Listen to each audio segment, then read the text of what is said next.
A dimly lit room. A cracked alarm clock blinks 5 a.m. Rain taps against a fogged window. A pair of running shoes sit untouched by the door. Slow, hollow ticking.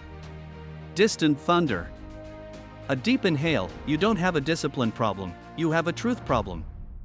A hand reaches toward the alarm, pauses, then turns it off. Silence floods the room.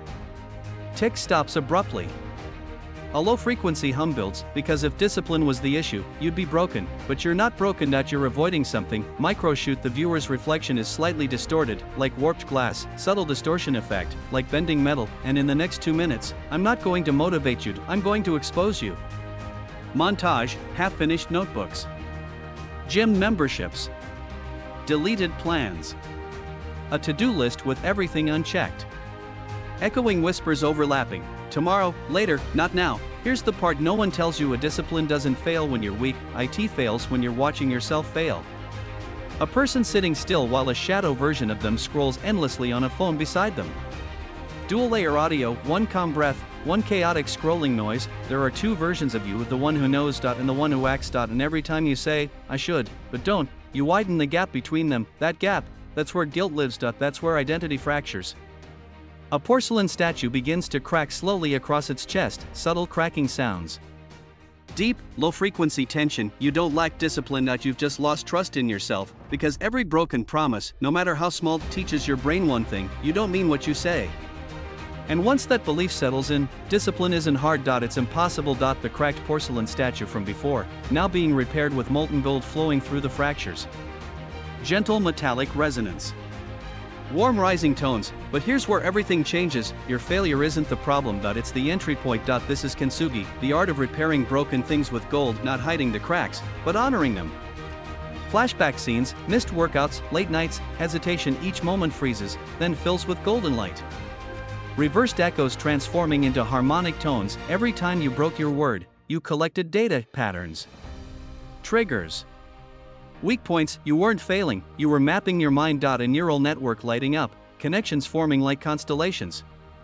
Soft electric pulses syncing with a heartbeat. And discipline, it's not built through force. It's built through alignment. When what you say, what you feel, and what you do stop contradicting each other. That's when the gap closes. That's when power returns. A person tying their shoes slowly, deliberately. No rush. Just intention. Steady heartbeat. Minimalist piano notes. Forget goals, focus on identity. Instead of saying, I need to work out for an hour, say, I am someone who shows up. Then prove it, for 2 minutes. That's it, because your brain doesn't track duration. It tracks consistency of identity. Calendar pages flipping, each day marked with a small golden soft clicking, like locks engaging. 2 minutes daily isn't about progress. It's about evidence. You're rebuilding trust. The shadow self and real self begin to merge into one figure. Dual audio layers merging into a single clear tone. You must eliminate the space between knowing and doing. How? By acting before emotion negotiates. The moment you think, I should, you move. No countdown. No debate, action within 5 seconds. A hand hesitates over a phone, then flips it face down and stands up instantly.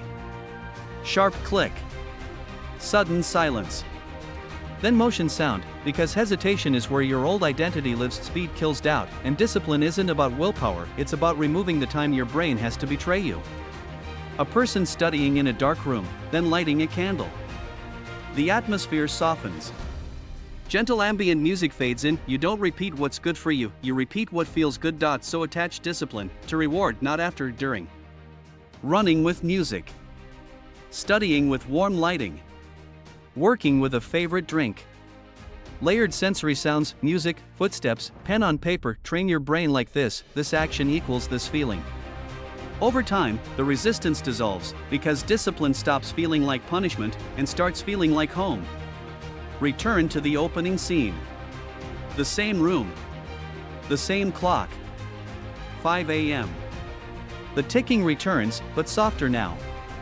Controlled, the alarm goes off again. The same hand reaches out, but this time, it doesn't hesitate. It rises. Deep inhale. Then silence. Then footsteps on the floor, the shoes by the door. They're worn now, used, trusted. The person steps outside. Rain still falls, but now it glows under streetlights. Rain shifts from cold to rhythmic. Almost calming, nothing changed about the world, only this: you kept one promise, then another, then another. Close up, the reflection in the window is no longer distorted. It's steady. Whole. A single, resonant tone. Discipline was never something you lacked, it was something you abandoned every time you chose comfort over truth. But now, you don't need motivation, you don't need hacks, you just need this **** a version of you that believes you mean what you say, ***, fade to black. A thin line of gold appears across the screen, unbroken. Final low-frequency drop. Then silence. Discipline isn't built in grand victories, ***, it's forged in the quiet moments where you finally stop lying to yourself, ***.